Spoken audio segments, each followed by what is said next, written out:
En esta videoclase vamos a revisar con lujo de detalle el repaso de urología pediátrica. Les dejo como siempre la bibliografía, chicos y chicas, y arrancamos con el repaso. Y empezamos con la criptorquidia, que vamos a definirla como aquel testículo fuera del escroto permanentemente, teste en ascenso cuando permanece bastante tiempo dentro de la bolsa escrotal, pero asciende ante estímulos determinados. Se dice que es una variante fisiológica debido a una respuesta exageradísima del reflejo cremasteriano. Teste retráctil cuando permanece ausente la mayor parte del tiempo, pero puede llegar a descender sin requerir de manejo. Test ectópico cuando se encuentra fuera del trayecto normal, es decir, no sigue el trayecto fisiológico, y anorquia, pues prácticamente es la ausencia de los testículos. Tengan en cuenta que la principal localización, y lo vamos a colocar de color rojito, la principal localización de los testículos en la criptorquidia, ¿cuál será, chicos? La abdominal. Y ojo, esta localización anormal, aunque sigue el trayecto, esta localización, chicos, aberrante, es la que mayormente se va a degenerar hacia un cáncer testicular. Es la localización más asociada a cáncer testicular. Recuerden, la criptorquidia es el factor significativo más frecuente, más importante para un cáncer testicular. Lo vimos en la videoclase.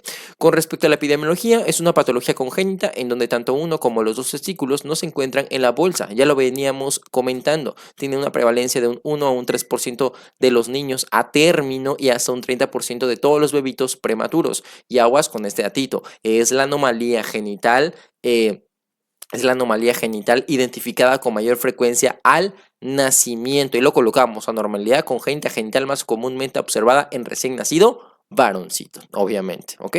La etiología, la guía nos dice que todo esto está mal comprendido porque realmente es multifactorial. Estos pacientes tienen hasta 8 veces más de riesgo que un varón normal sin criptorquidia de poder degenerar hacia un cáncer testicular. Lo vimos en su clase específica. Como les venía comentando, es un poco repetitivo, pero es porque es muy importante. El factor de riesgo más significativo era este. Recordando que la localización que mayormente tiene pues más riesgo ha de generar en un cáncer es la abdominal. Es más, el tipo histológico depende de la localización del testículo criptorquídeo, que como veíamos, la más común era la abdominal, pues en este caso sería seminomatosa, o la variante histológica seminomatosa. Por eso, del 5 al 10% de los pacientes con cáncer testicular tiene antecedente de criptorquidia. Factores de riesgo los dividimos en maternos paternos. En los primeros, bajo peso, que la mamá haya tomado alcohol, principalmente la guía destaca entre las semanas 5 y 7, que haya fumado,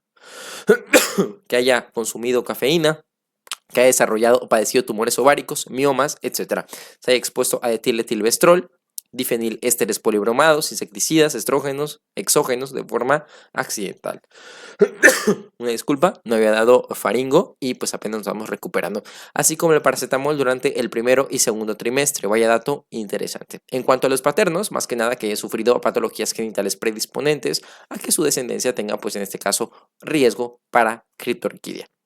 La guía es clara con respecto al diagnóstico, chicos. El método diagnóstico para criptorquidia es completamente clínico, ¿de acuerdo? Evaluación clínica pediátrica para poder detectarlo precozmente. En cuanto al manejo, lo tenemos que hacer tan pronto sea posible, comenzando a los 6 meses y como máximo a los 18 meses. Y como el manejo es en segundo nivel, tercer nivel, pues tendremos que referir al paciente con el cirujano pediatra, o mejor aún, al urólogo pediatra. Como les digo, idealmente a los 6 meses de vida.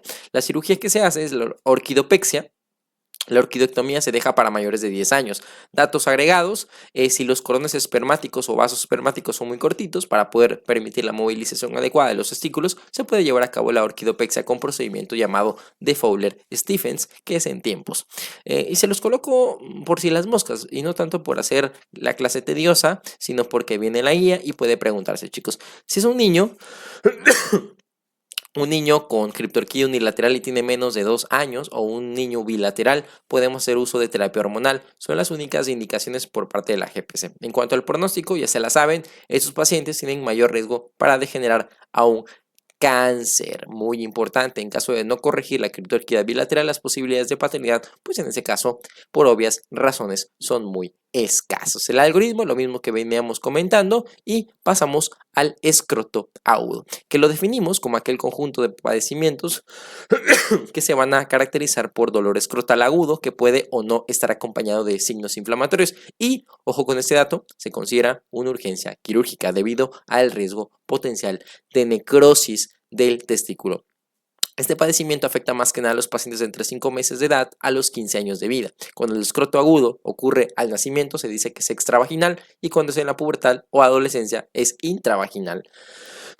Si te llegan a preguntar cuál es la causa más frecuente de escroto agudo, tú tienes que responder la torsión de los apéndices, del apéndice de Morgagni. Ojo con ese dato, chicos. Realmente existen muchos factores de riesgo para poder desarrollarlo. En la orquiepididimitis eran pacientes con actividad sexual, ojo con ese dato, pacientes con cualquier malformación de tracto urinario. Dato agregado. La causa más común de orquitis viral es la del rubulavirus, virus del rubulavirus, o sea, el causante de la parotiditis. En cuanto a la torsión testicular, existen varios como antecedente de criptorquidia, cordón largo, malformación en badajo de campana, en el testículo. Queda completamente libre y flotando en la túnica vaginal, unido solamente al cordón espermático, claro que tendrá mayor riesgo.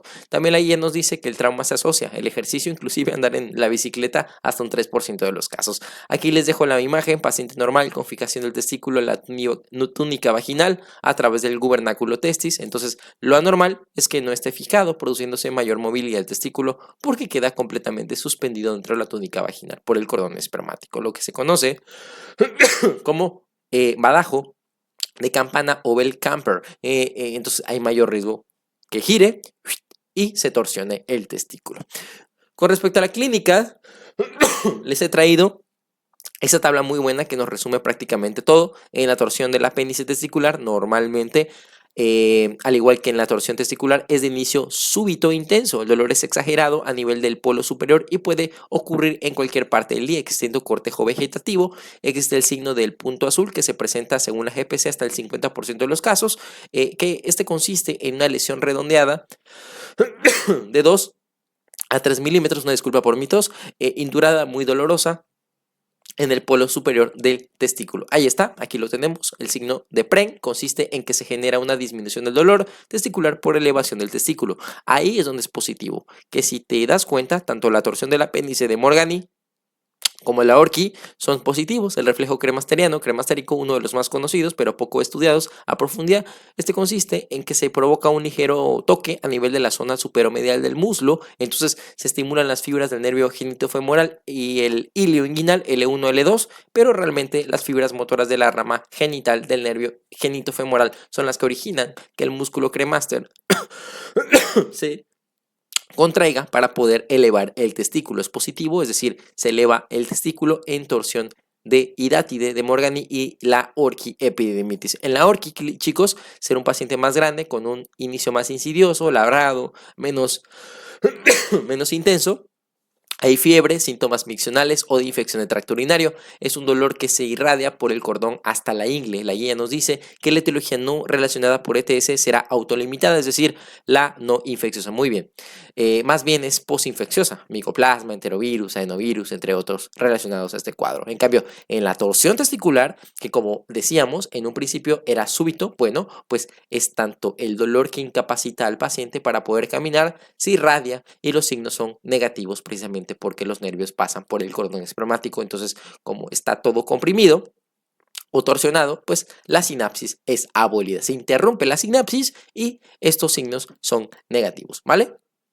Muy bien, otros signos que comenta la GPC, el más importante, el de Gouverneur, y se refiere a la horizontalización y ascensión del testículo cuando es positivo, pero cuando no se horizontaliza es negativo. En una torsión testicular es positivo. ¿Y por qué? Porque si se torsiona el cordón espermático, jala el testículo literalmente. Brunzel solo es cuando se eleva. Ángel o Ángel es cuando el no afecto se horizontaliza. El GER o GER es un hoyuelo en el afectado. El método diagnóstico por excelencia siempre será el ecodoppler, ojito con este dato, en caso de que exista clínica sugestiva de la enfermedad, pero imagen negativa, la guía nos dice realizar resonancia magnética. En la torsión del apéndice será común una masa ecogénica o heterogénea avascular en el polo superior de forma focal. agrandamiento del epidídimo y escroto hipervascularizado, así como podemos encontrar en un probable hidrocele reactivo. Por lo que podemos decir que la hipovascularización es focal en esos casos. En la orquídea aumenta el tamaño testicular y epidídimo difusamente más que nada. Ahora, el principal diagnóstico diferencial con la torsión de Hidati de Morgani, la torsión testicular. Lo más importante, chicos, es que a las 4 a 6 horas habrá ausencia de vascularidad precisamente por la misma torsión del cordón espermático. Puede haber zonas hemorrágicas con necrosis. Entonces, ausencia de vascularidad con aumento de tamaño testicular de las 4 a 6 horas en la torsión testicular. En cambio, en la torsión de apéndice, aquí vamos a encontrar un escroto hipervascularizado por el mismo edema, ¿vale? Muy bien, el manejo lo tenemos que realizar en las primeras 4 a 13 horas, no sé, la guía de práctica clínica de iniciar el cuadro para poder preservar tanto el testículo como la fertilidad. De 3 meses a 15 años referimos a cirugía pediátrica. En caso de duda, enviamos a segundo nivel. Con respecto a los manejos de torsión de hidátide, será reposo, analgesia, antiinflamatorios por una semana. En caso de que persista cirugía para la orqui, será de igual forma farmacológico. Ojo con esos datos, todo esto viene en el manual CTO de pediatría. ¿Ok? No viene en la guía de práctica clínica. Perfectísimo. Estos son los algoritmos, que prácticamente es lo mismo. Aquí solamente nos dicen, por ejemplo, qué encuentras en cada una de las patologías comentadas, que bueno, ya se las había resumido por acá. Ahí están. Lo amarillo con rojo es lo más importante que tienes que recordar, porque sí, te lo pueden colocar en forma de un caso clínico. Y pasamos, yo considero, a la más importante del día de hoy, que son las IBU. Una disculpa. Infección de tracto urinario, de acuerdo a la última actualización de la guía de práctica clínica del año 2021. La vamos a definir como aquel crecimiento de microorganismos en el tracto urinario que se adquiere generalmente por vía ascendente. Entonces se produce una respuesta inflamatoria del urotelio a la invasión bacteriana, aunque también puede ser a través de procedimientos invasivos, es decir, por contaminación. Y bacteriuria asintomática, pues ya saben ustedes que es la presencia de bacterias en ausencia de sintomatología, por eso su nombre. La gran mayoría de las IBU son originadas por esta enterobacteria gram negativa, Escherichia coli. Sin embargo, en menos del 2% de los casos son causadas por otras enterobacterias como Proteus, Klebsiella, etc.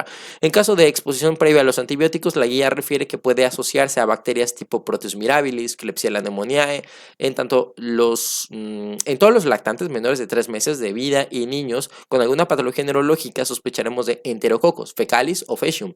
En mujeres adolescentes saprofíticos, los hongos van a infectar más que nada a los pacientes que están hospitalizados de forma muy prolongada, hace un 15% de todos los casos, y la forma polimicrobiana normalmente son por sondas o más que nada por procedimientos invasivos, chicos. Con respecto a la epidemia, las IBU se encuentran en las primeras 10 causas de morbimortalidad en niños y adolescentes, por eso es importante el diagnóstico precoz, la prevención y, claro, las adecuadas medidas terapéuticas. Si te llegaran a preguntar en tu ENARM cuál es la consecuencia más grave de las IBU, tú tienes que responder automáticamente esta que te he colocado de color rojo: las cicatrices renales, hasta en un 6% de todos los casos. No lo vayas a olvidar, ¿ok? Más que nada cuando coexiste el reflujo vesículo-ureteral. ¿Ok? Que es otro de los temas de anormalidades renoureterales que vamos a ver más adelante, ¿ok? Las IBUs en los lactantes son una causa común de fiebre y pueden ser la causa más habitual de destrucción del parénquima renal. Estas infecciones son la segunda causa más común de infecciones bacterianas en la infancia, afectando hasta el 8% de las niñas y 2% de los niños antes de los 7 años de vida. En los pacientes, en los primeros 3 meses de vida es más común en los varoncitos, pero conforme aumenta la edad va aumentando la incidencia en las niñas, siendo en estas más común a partir del primer año de vida. Ojo con ese dato. Y bueno, por ahí la guía nos dice que hay mayor prevalencia de estas infecciones en asiáticos, seguido de caucásicos e hispanos, finalizando con los afroamericanos. Casi siempre en el nacional, chicos, cuando se formula una pregunta en forma de caso clínico de infección de vía urinaria de las IBUs, colocan a una mujer. Precisamente porque es más común en ellas. Entonces, uno de los principales factores de riesgo, pues, es ser mujer y contar con vaciamiento vesical infrecuente, anomalías del tracto urinario, como lo veremos más adelante con las malformaciones nefrourológicas. Estos pacientes, una forma común con la que debutan clínicamente es con IBUs recurrentes. Otro factor importante es la contaminación perineal, y esto porque pues los bebés se hacen a cada rato, entonces autoinoculan bacterias que pueden migrar a la vejiga. También los pacientes con fimosis fisiológica, entre otros. La guía nos trae una serie de clasificaciones muy buenas para poder determinar en dónde está parado cada paciente con respecto al sitio anatómico, afecto, síntomas, complicaciones, episodios de IBU y la severidad. La IBU baja, también conocida como cistitis, recuerden esto, entre más pequeño el paciente, o sea, entre menor edad, más inespecífica será la clínica. En la IBU alta o pielonefritis aguda, que se considera una complicación como tal, hay fiebre muy alta. Así como síntomas inespecíficos como pobre apetito, falla del medro, letargia, entre otros. En cuanto a la clasificación sintomática, muy fácil, hay o no hay síntomas. En cuanto a la clasificación de complicaciones, la no complicada serán pacientes con morfofisiología renal normal, paciente inmunocompetente. En cambio, en el otro es todo lo contrario, son pacientes con alteraciones mecánicas, malformaciones urológicas, y ahí está lo que se comentaba. La pielonefritis se considera una complicada. En cuanto a la clasificación por episodios, la que era pues es más que obvio, aunque puede ser un signo clave para poder determinar si en su caso existe alguna alteración anatómica que pueda predisponer a complicaciones urinarias. La recurrente es una infección no resuelta y la persistente es la reaparición de bacterias, es más, la misma persiste. Ahora, la severidad. La simple son pacientes quienes pueden tener solo pirexia leve, son capaces de poder tomar líquidos y medicamentos orales en ausencia de signos de deshidratación. En cambio, en la grave, pues son pacientes complicados con fiebre, deshidratación moderada, inclusive deshidratación severa. Como les decía, entre más joven sea el paciente, más inespecífica será la sintomatología que exprese. Y es por esto que a todo menor de 2 años que cuente con fiebre de origen desconocido con síntomas inespecíficos, tenemos que sospechar de infección de tracto urinario. Ya en los que son mayores de 2 años, pues nos habla, ¿no? Nos dice más cositas. Disuria, dolor suprapúbico, cono sin fiebre. Entonces, en caso de fiebre de 39 o más, es muy probable de una IBU en neonatos o lactantes. Entonces, no lo olviden, si es un pacientito mayorcito, pues es más probable que nos pueda referir todo el arsenal clínico, es decir, un síndrome miccional puro, a pesar de que pueden observar en la imagen de la guía con flechas, se hace énfasis a la edad de 3 meses, pero quédense con los 2 años porque es más común que la clínica sea más evidente, ¿ok? Obviamente un paciente de 3 meses no te va a decir absolutamente nada. Vámonos con los tipos de diagnóstico. Tenemos dos, el presuntivo y el definitivo. El presuntivo serán pacientes con la clínica evidente de una IBU, o si es menor ya saben con qué. A esto le agregamos la tira que valora la presencia de nitritos y esterasa leucocitaria, o en su efecto la microscopía positiva que nos reportaría los leucos o bacterias. El diagnóstico definitivo lo haremos con la clínica sospechosa de IBU en conjunto de un urocultivo. Entonces el uro lo vamos a pedir cuando la tira o la microscopía nos salga positiva. Y bueno, la tira reactiva, chicos, como les decía, medía dos cosas: la presencia de conversión de nitrato a nitrito por las bacterias gram negativas. La esterasa leucocitaria es una medida indirecta para piuria. Por otro lado, el análisis por microscopio mide la cantidad de bacterias y leucocitos por campo. La guía nos dice que más de 10 leucos o más de 5 por campo de sedimento centrifugado. Lo coloco por si las moscas. Ahora sí, el cultivo de orina, que de acuerdo a de dónde sacamos esa orina vendrán los valores en forma de unidades formadoras de colonias requeridas para el diagnóstico. ¿Ok, chicos? Que de hecho, hablando de dónde sacamos toda esa orina para el diagnóstico, tenemos muchas. Cuando es una bolsa, en este caso recolectora, aquí lo tenemos, ahí está. Cuando tenemos una bolsa recolectora, será más de 100,000. Tengan en cuenta que cuando se llega a realizar por este método, tiene una muy alta tasa de contaminación. Por eso mismo el resultado no será muy confiable. Por eso, si sale el resultado positivo, no va a servir prácticamente nada porque está contaminado. Lo único que nos puede servir es que salga negativa. Por eso, pues, se considera como de segunda opción y nunca como primera opción. El cateterismo vesicoureteral será de igual forma con más de 100.000 unidades formadoras de colonia, pero este método será de elección en pacientes quienes sean no continentes, o sea, ausencia de contención de esfínteres. Ahora, si es transuretral será con más de 10.000. La punción suprapúbica es el método más sensible, chicos, será de elección en niños con fimosis moderada a severa o niñas con labios adheridos y sospecha de sepsis, es decir, cuando necesitemos el diagnóstico rápidamente.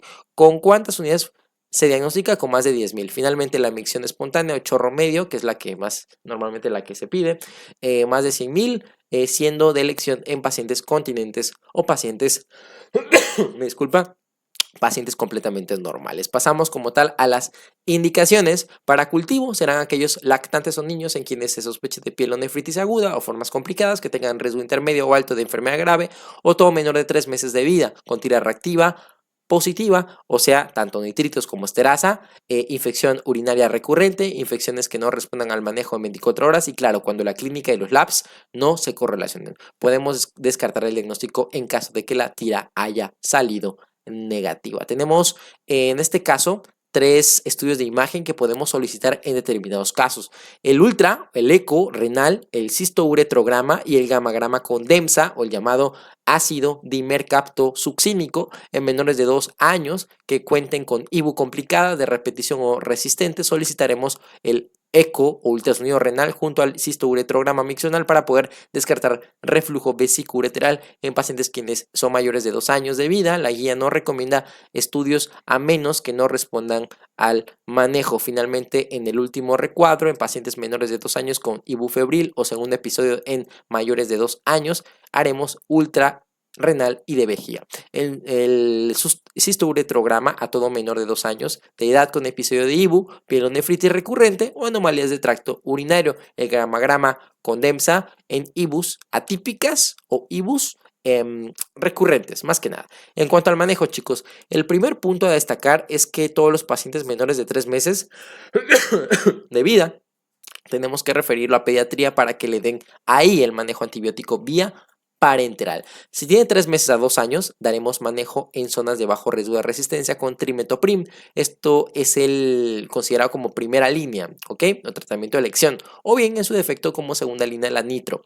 La moxi o cefalexina realmente serían como tercera línea o en zonas de alto riesgo de resistencia. Para los pacientes mayores de 2 años de edad, se recomienda el uso de fosfomicinatrometamol en menores de 6 con céfalos de segunda y como alternativa fosfocálcica o amoxi en conjunto con el clavulánico por un periodo de 3 a 5 días. En caso de que la cosa se complique, una pielo aminoglucósidos como primera elección hospitalaria, siempre y cuando exista buen funcionamiento renal, añadiendo ampicilina en caso de que sea un menor de 3 meses y esto para poder cubrir a los enterococos especies. La cefalosporina de tercera generación de elección cuando es ambulatoria, pero es de segunda como manejo hospitalario, a menos que exista sepsis, meningitis o falla renal. En ese caso, serán consideradas como primera elección, ¿ok?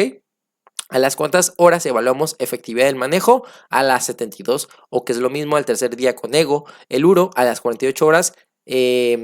A las 48 horas o el segundo día si llegarán a presentar alguna complicación y bueno, se recomienda el uso de profilaxis antibiótica en pacientes que cuenten con reflujo vesicoureteral. Ahí está, se recomienda antibióticos profilácticos durante 10 a 24 semanas para prevenir la recurrencia sintomática de la IBU en menores de 18 años con o sin reflujo vesicoureteral primario, chicos. Criterios de hospitalización, esto es muy importante, hay que recordarlo. Uno de los más importantes que yo considero es menores de 3 meses, ¿ok?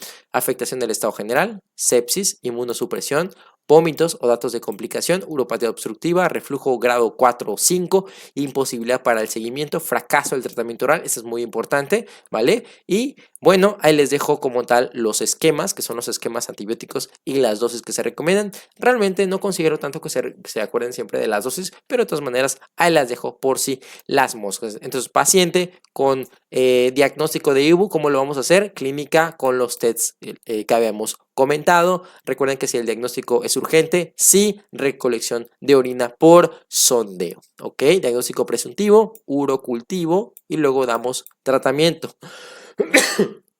Aunque realmente pues hoy en día casi no se utiliza tanto el tratamiento, tanto el diagnóstico y es más que nada por la terapia empírica, ¿vale? Muy bien, ahí tenemos Pacientes de 3 meses a 2 años con fiebre, irritabilidad, vómito, diarrea, rechazo a la vía oral, tiene anomalías nefrológicas conocidas o inmunosupresión, sí, urocultivo. No tomamos urocultivo, esperamos resultados. El paciente tiene mal estado general, el paciente está complicado, antibióticos vía parenteral o antibióticos vía oral, de acuerdo a lo que tenga. Si tiene cistitis, ahí está el manejo, y si tiene pielonefritis, ahí nos dejan el tratamiento. Recuerden que lo habíamos resumido anteriormente, pero bueno, chicos, es lo mismo que habíamos comentado. Aquí unos datos interesantes: los porcentajes de resistencia de la comunidad. Si es menor al 10 a 15% y el paciente tiene más de 3 meses, aquí nos lo colocan: riesgo de infección por enterobacterias productoras de beta-lactamasa espectro extendido, tiene reflujo, sí, antibiótico no beta-lactámico. Pero bueno, chicos, no se me vayan a confundir,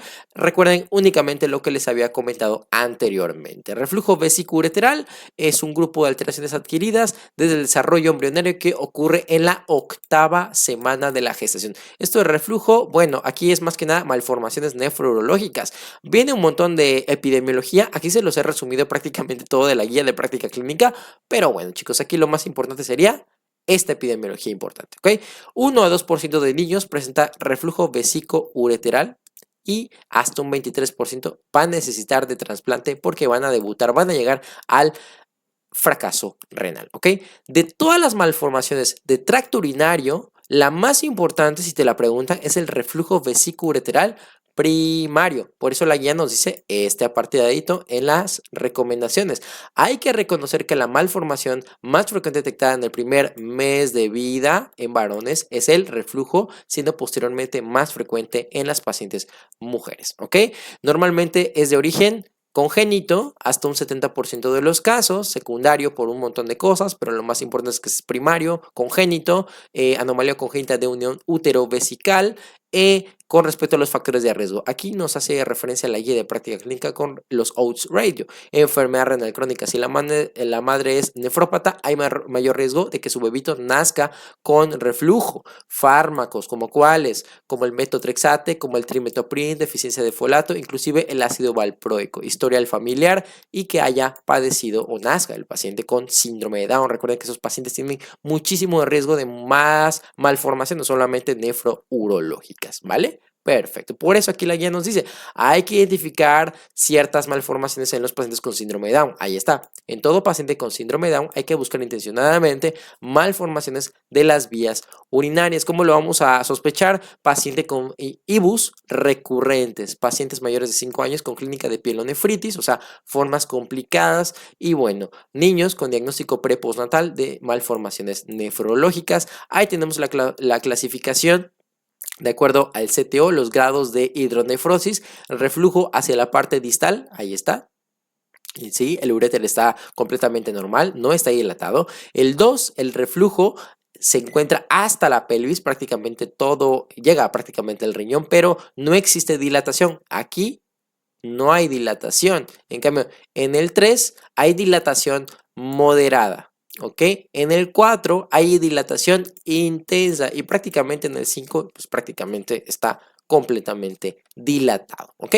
Diagnóstico prenatal a las 28 semanas de gestación. Método de elección para valorar el reflujo es el cisto-uretrograma miccional. El diagnóstico temprano y la monitorización son las piedras angulares. Tratamiento médico con profilaxis antibiótica en los grados 1 y 2 y cirugía más antibióticos en los grados 4 y 5.